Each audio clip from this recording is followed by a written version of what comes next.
Welcome to another episode of the 1973 Duster budget, hopefully 8-second drag car. On the last episode you saw we took the front grille apart, we took the headers out, we blasted the headers, coated them, painted the engine bay up, painted the rad support.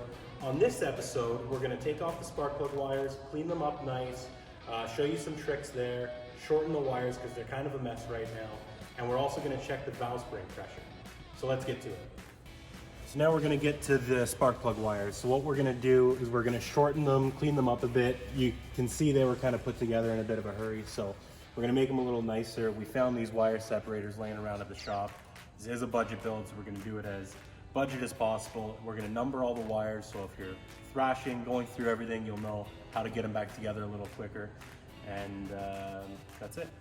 So the best way to start is to just take all the spark plug wires off the cap and separate them, bank one, bank two.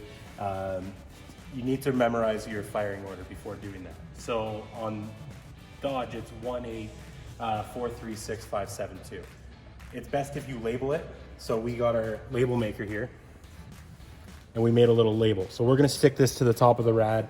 You don't have a label maker, just get a piece of masking tape, put it on the inside of your glove box, put it somewhere on the firewall. Don't wanna forget your firing order.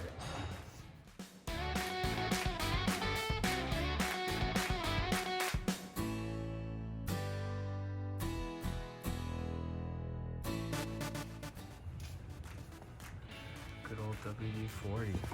Woo!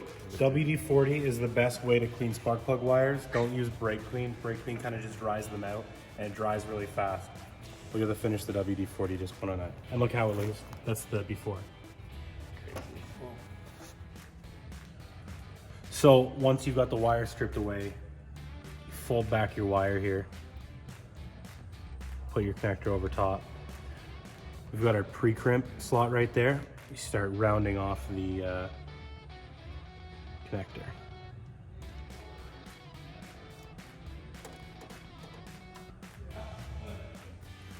The easiest way to slide the boot onto the spark plug is to put a little bit of Sil Glide in the end there. You can hold the plug wire.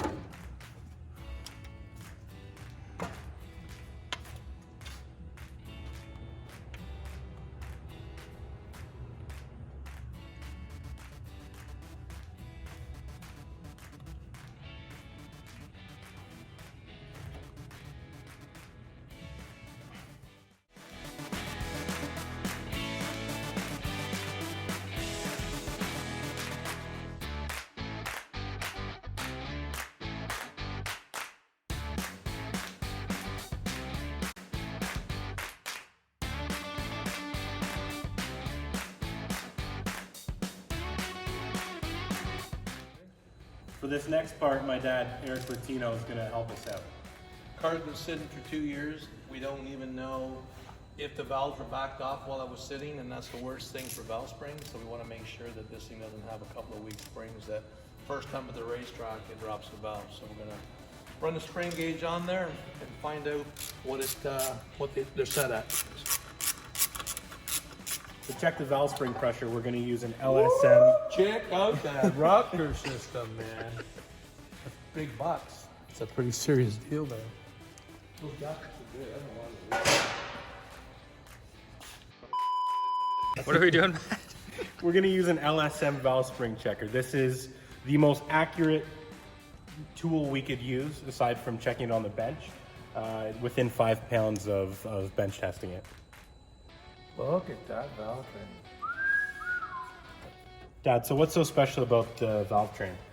Well, it's got titanium retainers rather than steel retainers. The whole thing about titanium is everything on the other side of the push rod, including the rocker arm, has to be as light as possible so that when it goes to open the valve, it doesn't disrupt the valve train and make it too heavy so it comes back and smashes the valve when it closes.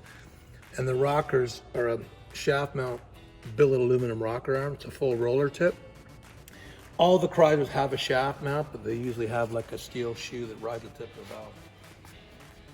So how it works is you have to make sure the valve's in the closed position. You pull back on the LSM spring gauge, and as soon as the valve starts to open, as it just did there, you look at the gauge and you read what the pressure is. Now, me being over 50, I need glasses. Okay, so checking the springs right now before it opens, they're sitting at around 200 PSI. 200 to 210. So it's a little light. Actually, it's about 220. It should be around 275. 275. It'd be hard to change on the car. And when you pull back, it's okay. They're around 225. Not bad. Intake one. Check free intake. 250. We should write this down, you know. Here. You know what? Take exhaust. So we're 225, 250. Got a bump. Go again. Okay. Oh, there. We'll do number one exhaust. One intake. That does it for episode 2 of the 73 Duster drag car build. On the next episode, you're going to see we're going to close off the rear quarter panels. They're wide open right now. So we're going to show you guys how we're going to do some sheet metal work. There's 2 small rust holes on the driver's floor panel. We're going to close them up and we're going to stuff down and paint the floor panel. Thanks for watching. We'll see you in the next episode.